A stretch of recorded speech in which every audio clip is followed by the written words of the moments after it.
नमस्ते छात्रों, हमेशा की तरह मेरी कक्षा में आपका बड़े प्यार से तहे दिल से स्वागत है। रयत शिक्षण संस्था Satara Rayat online school education रोज प्रकल्प 2021-22 के लिए सदगुरु गाडगे महाराज कॉलेज कराड़ से मैं अध्यापिका माधुरी सावंत कक्षा 11वीं विषय हिंदी लेकर आई हूँ। आज मैं अलंकार व्याकरण है। अलंकार आभूषण कहते हैं, गहने कहते हैं। यह अलंकार किसका है? नारी का है, पुरुष का है, या फिर शब्दों का है, काव्य का है? यह हम आपको आज बताने वाले हैं। आप लोगों ने अब तक पढ़ा है, अध्ययन किया है, लेकिन फिर भी देखिए इस साल आप लोगों को दोबारा अलंकारों का अध्ययन करना है। काव्य की शोभा बढ़ाने वाले जो कारक होते हैं, गुण, धन अथवा तत्व को अलंकार कहा जाता है। जिस प्रकार स्वर्ण आदि के आभूषणों से शरीर की शोभा बढ़ती है, उसी प्रकार जिन साधनों से काव्य की सुंदरता में अभिवृद्धि होती है, वहाँ अलंकार की उत्पत्ति होती। अभिवृद्धि यानी कि और बढ़ जाता है, उसकी सुंदरता में और छा जाता है, वो सुंदरता और निखर जाती है। उत्पत्ति यानी कि जहाँ निर्माण होना, कि काव्य की शोभा बढ़ाने वाले कारक, गुण, धन अथवा तत्व को अलंकार कहा जाता है। जिस प्रकार स्वर्ण यानी कि सोने के गहने जिस मनुष्य के शरीर की शोभा बढ़ाते हैं, उसी तरह से काव्य की शोभा बढ़ाते हैं यह अलंकार। मुख्य रूप से अलंकार के 3 भेद है: शब्द अलंकार, अर्थालंकार, उभयालंकार। आज मैं आपको शब्दालंकार के बारे में समझाऊंगी। शब्दालंकार कि शब्दों का अलंकार जहाँ होता है वह शब्दालंकार। उसमें 4 प्रकार है: अनुप्रास, यमक, श्लेष, वक्रोक्ति। अब अनुप्रास के बारे में, उसकी संज्ञा और उसके उदाहरण आप लोगों को मैं बताने जा रही हूँ। जब काव्य में किसी वर्ण की आवृत्ति 2 या 2 से अधिक बार हो, वहाँ अनुप्रास अलंकार होता है। काव्य में किसी वर्ण की आवृत्ति यानी कि बार बार वो शब्द आ जाता है, वो अक्षर आ जाता है, वहाँ पे अनुप्रास अलंकार होता है। उदाहरण के तौर पर तरणी, तनुजा, तटतमा, लतरोवर, बहुछाए। यहाँ पे त त त त बार बार त ये वर्ण आ चुका है, इसलिए ये उदाहरण जो है यह अनुप्रास अलंकार का उदाहरण है। इसी तरह से चारों चंद्र की चंचल किरणें खेल रही थी जलथल में, यहाँ च च च बार बार आ चुका है, इसलिए यह भी उदाहरण जो है यह अनुप्रास अलंकार का है। और एक फिल्म का उदाहरण बार बार आप लोगों को भी याद है: चंदू के चाचा ने चंदू की चाची को चांदनी चौक में चांदी के चमचे से चटनी चटाई। यह उदाहरण आप लोगों को अध्ययन के लिए नहीं है, लेकिन देखिए मैंने आप लोगों की जानकारी के लिए यह उदाहरण दे दिया है कि जो शब्द, जो वर्ण बार बार आ जाता है, तब वह उदाहरण, तब वह काव्य में आने वाली पंक्ति जो है वह अनुप्रास अलंकार की पंक्ति है। वक्रोक्ति, वक्ता के कथन का श्रोता द्वारा वक्ता के अभिप्रेत आशय से चमत्कार पूर्ण भिन्न अर्थ लगाया जाए, वहाँ वक्रोक्ति अलंकार होता है।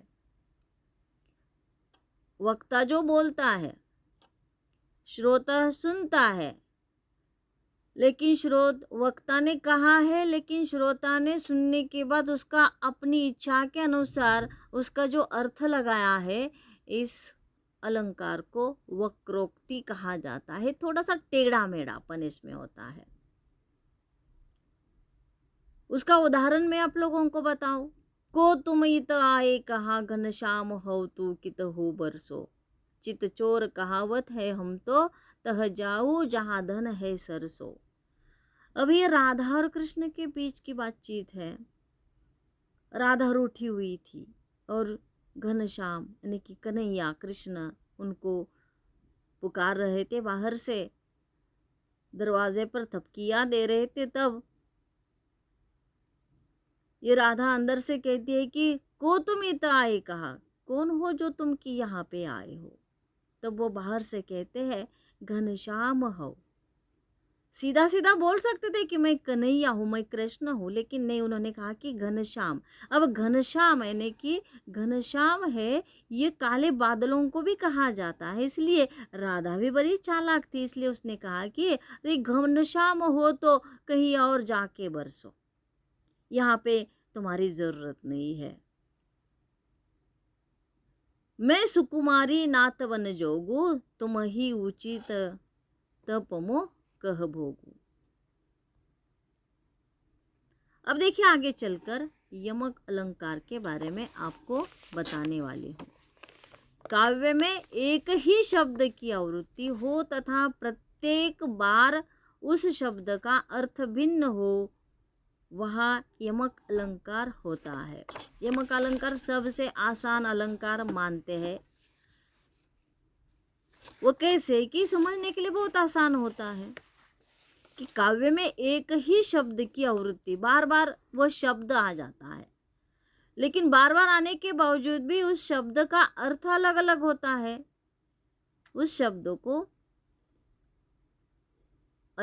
यमक अलंकार कहा जाता है। जैसे उदाहरण के लिए कनक कनकते 100 गुनी मादकता अधिकाय, इही खाए बौराए नर उही पाए बौराए। कनक कनक यानी कि कनक एक है गोल्ड कि सोना, दूसरा है वो धतूरा। 100 गुणों में मादकता होती है, जबकि गहना यानी कि वो सोने के धातु से बने हुए गहने किसको पसंद नहीं है, सबको उसके प्रति लालच है। इसलिए दोनों भी कनक है, एक है गहना और दूसरा है वो धतूरा। जबकि उसके बीज जबकि मनुष्य खाता है तो उसमें मादकता आ जाती है।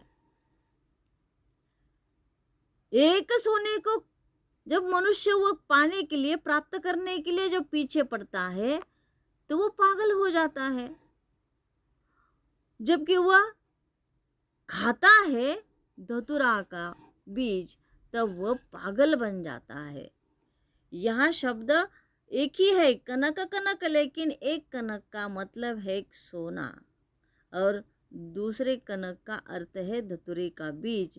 जबकि एक सोना प्राप्त करने के लिए मनुष्य पगला जाता है और दूसरे कनक को खाद्य करने के बाद या खाने के बाद वह नर पागल हो जाता है।